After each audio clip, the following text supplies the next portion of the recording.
CIET NCERT द्वारा प्रस्तुत है कक्षा 3 की पर्यावरण अध्ययन की ध्वनि पाठ्य पुस्तक हमारा अद्भुत संसार। अध्याय 6 निर्भरता एक दूसरे पर। पृष्ठ संख्या 72। इस पृष्ठ पर 10 चित्र हैं। ये चित्र हैं गौरैया, गुड़हल, पतंगा, बिल्ली, घोंघा, बकरी, टिड्डा, चमेली का पौधा, गुलाब और 2 बच्चों का। पृष्ठ 73। चर्चा कीजिए। क्या चित्र में मौजूद कोई भी पक्षी, पशु, कीट और पौधे आपके साथ आपके घर में रहते हैं? क्या आप और आपका परिवार इनका ध्यान रखते हैं? पता लगाइए। क्या आप कुछ और भी पशु, पक्षी और कीटों के बारे में जानते हैं जो यहां दिए गए चित्र में नहीं हैं? यहां पर एक तालिका है। इस तालिका के 2 भाग हैं। पहले में लिखा है पशु, पक्षी या कीट का नाम, बंदर, वो स्थान जहां आपने इन्हें देखा है, पेड़। अब आप इसी तरह से तालिका के अन्य खानों को स्वयं भरें। कुछ पौधों और जानवरों को हम अपने घर में लाते हैं, जबकि कुछ अपने आप ही आ जाते हैं। कभी-कभी हम उन्हें अपने घर में प्रसन्नतापूर्वक रहने देते हैं, लेकिन कभी-कभी हम उन्हें अपने घरों में पसंद नहीं करते। अपने परिवार में बड़ों से बातचीत कीजिए कि जब वो छोटे थे तो उन्होंने कौन से पौधों और जानवरों को अपने घर में रखा था। इन पौधों और जानवरों के बारे में उनसे कुछ बातें बताने के लिए कहिए। शिक्षक संकेत। सभी बच्चों से ये जानकारियां एकत्र करके एक सूची बनाएं। इस सूची का सार तैयार करें और बच्चों को इस विषय में बातचीत करने के लिए प्रेरित करें। पृष्ठ संख्या 74। चर्चा कीजिए। 2-2 की जोड़ी में चर्चा कीजिए। वो कौन-कौन से पशु, पक्षी और कीट हैं जो बिना बुलाए आपके घर में चले आते हैं? आपको क्या लगता है कि वो आपके घर में क्यों आते होंगे? अपने घर में उनकी उपस्थिति से आपको कैसा लगता है? आप उनमें से किसको पसंद करते हैं? यदि आप उन्हें पसंद नहीं करते, तो आप क्या करते हैं? हम अपने घरों में भोजन, पानी और रहने का स्थान देकर कुछ पशु, पक्षियों और पौधों का ध्यान रखते हैं। इस पृष्ठ के निचले हिस्से में एक चित्र है जिसमें एक घर है, कुछ पशु, पक्षी और जानवर हैं। यहां पर एक लड़का गाय को कुछ खिला रहा है। लड़की कुत्ते को प्यार कर रही है और कुछ पक्षी दाना चुग रहे हैं और पानी पी रहे हैं। उनके पास एक बिल्ली खड़ी है। शिक्षक संकेत। बच्चों से इस बात पर जोर दें कि जानवरों से डर लगने या उन्हें पसंद ना करने पर भी हमें उन्हें मारना नहीं है। आमतौर पर जानवर हमें तब तक नुकसान नहीं पहुंचाते जब तक कि वो हमसे खतरा महसूस नहीं करते। पृष्ठ संख्या 75। इस पृष्ठ पर एक चित्र है जिसमें पेड़ पर बैठे कुछ जानवर हैं और पेड़ के नीचे एक लड़का एक आदमी के साथ बैठा है। आम का पेड़। एक दिन की बात है। एक छोटा लड़का शंभू अपने पिता के साथ जंगल से जा रहा था। चलते चलते वो आम के एक विशाल पेड़ की छाया में बैठ गए। आम का ये पेड़ पक्षियों, गिलहरियों, बंदरों और बहुत से जीवों का घर था। शंभू ने देखा कि एक बंदर आम खाकर उसकी गुठली फेंक रहा था। उसने ये बात अपने पिता को बताई। पिता ने कहा, शंभू, क्या तुम जानते हो कि इस गुठली से एक नया पौधा उगेगा? इस तरह से पशु, पक्षी और पेड़ पौधे एक दूसरे की सहायता करते हैं। पृष्ठ संख्या 76।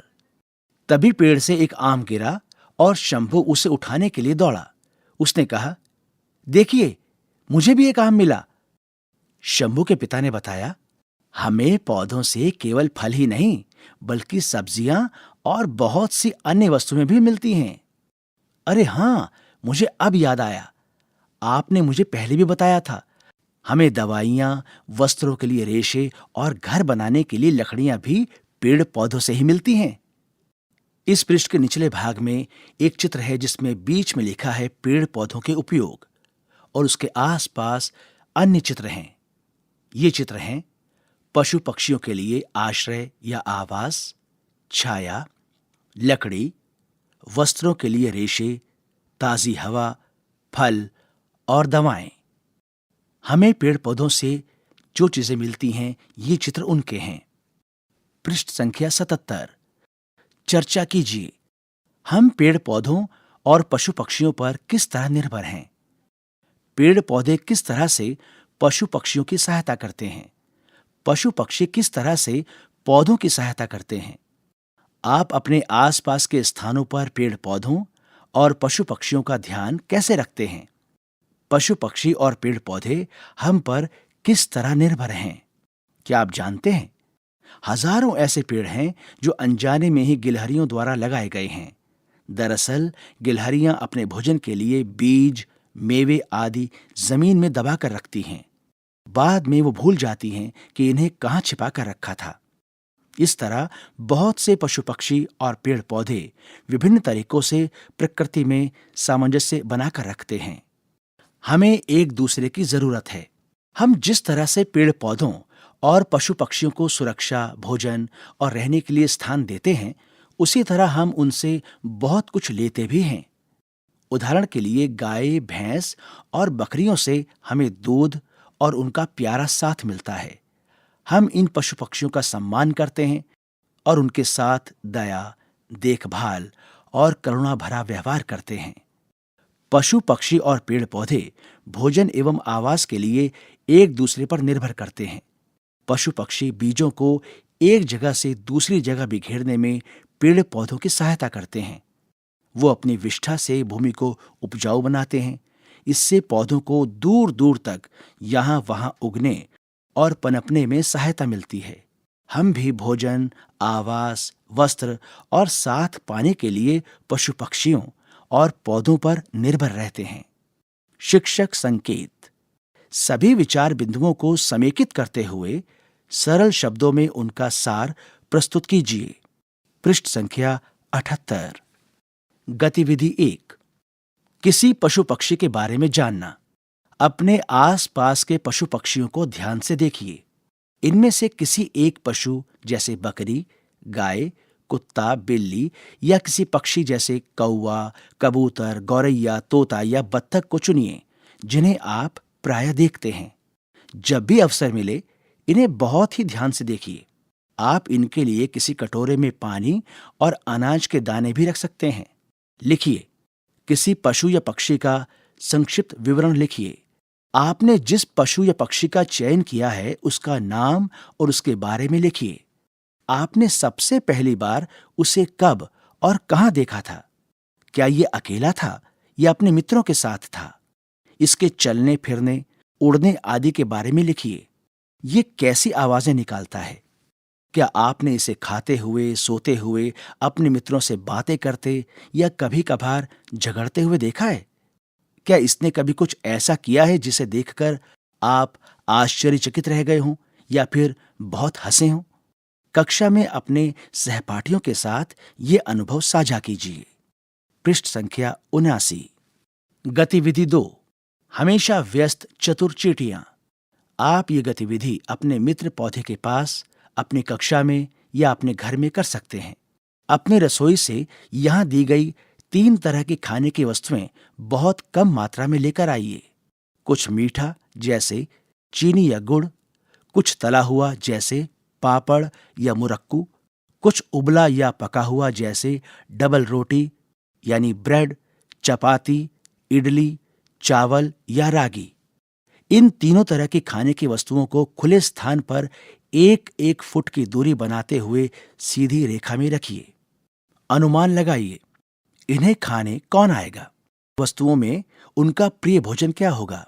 क्या चींटियां खाने की इन वस्तुओं के पास आएंगी? वो कहां से आएंगी?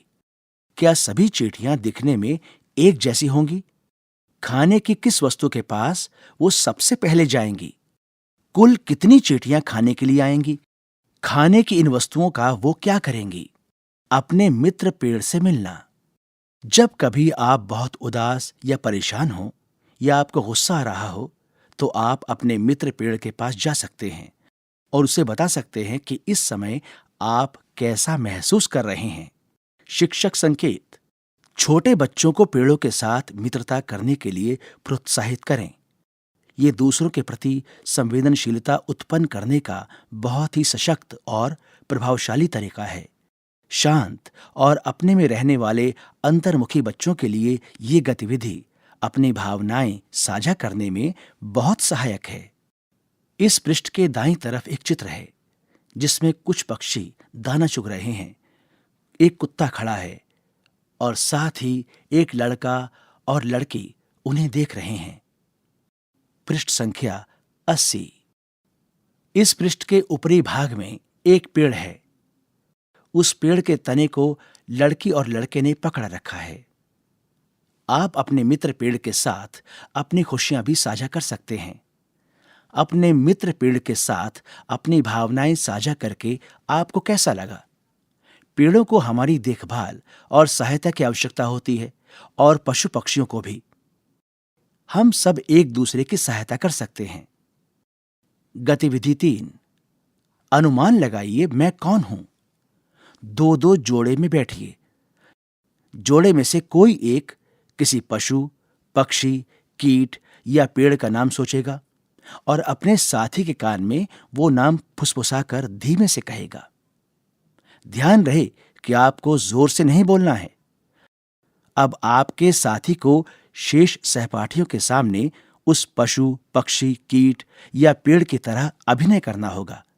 इस अभिनय को देखकर बाकी बच्चे अनुमान लगाएंगे कि किसका अभिनय किया जा रहा है। इसके बाद आप जोड़े के अपने दूसरे साथी से भूमिकाएं बदल सकते हैं। उदाहरण के लिए, गोपा के मित्र अली ने उसके कान में फुसफुसाकर मेंढक कहा। आप सोचकर बताइए कि गोपा ने क्या किया होगा। सुखिया के मित्र सूर्य ने उसके कान में फुसफुसाकर पीपल का पेड़ कहा। आप सोचकर बताइए कि सुखिया ने किस तरह से पीपल के पेड़ का अभिनय किया होगा। पृष्ठ संख्या 81। आइए मंथन करें। क। चर्चा कीजिए। 1। हम पेड़ पौधों तथा पशु पक्षियों पर किस तरह से निर्भर हैं। 2। हमें अपने परिवेश में मौजूद पेड़ पौधों व पशु पक्षियों की देखभाल किस प्रकार से करनी चाहिए। 3। पेड़ पौधे और पशु पक्षी हम पर किस तरह निर्भर हैं। ख। लिखिए। 1। यहां दिए गए रिक्त स्थानों में पेड़ पौधों, पशु पक्षियों या कीटों के नाम लिखिए। 1। मुझे रिक्त स्थान को देखना बहुत अच्छा लगता है क्योंकि रिक्त स्थान। 2।